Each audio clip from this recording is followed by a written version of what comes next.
শাখা আছে কলা আৰু বাণিজ্য শাখা কলা শাখাত 102জন ল'ৰা ছোৱালীয়ে পৰীক্ষা দিছিল তাৰ ভিতৰত আপোনাৰ 95 পাছ কৰিছে ফাৰ্ষ্ট ডিভিজন 8জন ছেকেণ্ড ডিভিজন 68 আৰু থাৰ্ড ডিভিজন 19জন 93.13%।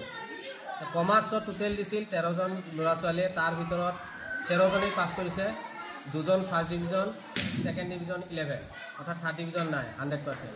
গতিকে আমাৰ কলা আৰু বাণিজ্য শাখা দুইটাৰে ফলাফল সন্তোষজনক। এইবাৰ মেট্ৰিকৰো ফলাফল 65%। গুণোৎসৱতো যোৱাবাৰ বি গ্ৰেড আছিল, এইবাৰ আমি বি গ্ৰেড পাবলৈ সক্ষম হৈছোঁ। গতিকে স্কুলখনৰ সামগ্ৰিক উন্নয়ন চকুত লগা হৈছে এই অলপ দিনৰ ভিতৰত।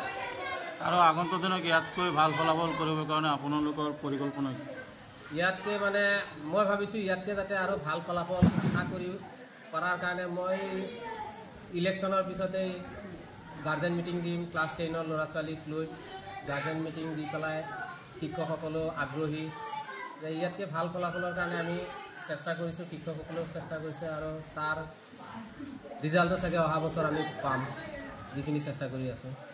যিহেতু বৰ্তমান সময়ত আপোনাৰ অভিভাৱকসকলে ছাত্ৰ ছাত্ৰী গাৰ্জেনসকলে আপোনাৰ ব্যক্তিগত বিদ্যালয়ৰ প্ৰতি ধাৱমান হৈছে আৰু দেখা গৈছে যে আপোনাৰ শিঙিমাৰী উচ্চতৰ মাধ্যমিক বিদ্যালয়খন চৰকাৰী বিদ্যালয় এও বছৰে বছৰে ভাল ফলাফল কঢ়িয়াই আনে আৰু এই যে মানুহৰ মাজত যে যিটো ভুল ধাৰণা ব্যক্তিগত খণ্ডত পঢ়িলে ভাল ৰিজাল্ট হয় এইটো সম্পৰ্কে আপুনি কি ক'ব? মানে ব্যক্তিগত বিদ্যালয়ত পঢ়িলে ভাল ফলাফল, অসমীয়া মাধ্যমত পঢ়িলে ফলাফল বেয়া, এইটো এটা ভুল ধাৰণা। আমাৰ স্কুলত আমি এডমিশ্যন দিব নোৱাৰোঁ, ল'ৰা ছোৱালী গাৰ্জেণ্টৰ লগত প্ৰতি বছৰে আমি কাজিয়া লাগিব লগা হয় যে এডমিশ্যনৰ ছিটৰ কাৰণে।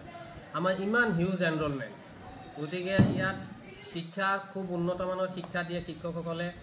ইয়াত আমাৰ প্ৰাইভেটলৈ, আমাৰ বিদ্যালয়ত বিশেষকৈ আমাৰ তাত এডমিশ্যন নাপালেহে তেওঁলোক প্ৰাইভেটলৈ যায়।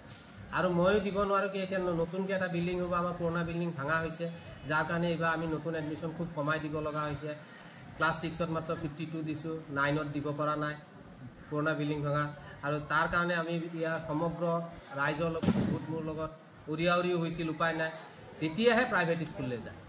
এইটো অঞ্চলৰ ৰাইজে আপোনাৰ স্কুলৰ প্ৰতি কেনেকুৱা মৰম দেখুৱায়? নাই, স্কুলৰ ৰাইজৰ প্ৰতি খুব মৰম ভাল পোৱা আছে কাৰণেতো আজি এই ৰিজাল্টটো কৰিব পাৰিছে। মেট্ৰিকতে হওক, গুণোৎসৱ ডি গ্ৰেডৰ পৰা বি গ্ৰেড অনা এখন হায়াৰ ছেকেণ্ডেৰী ইমান সহজ কথা নহয়।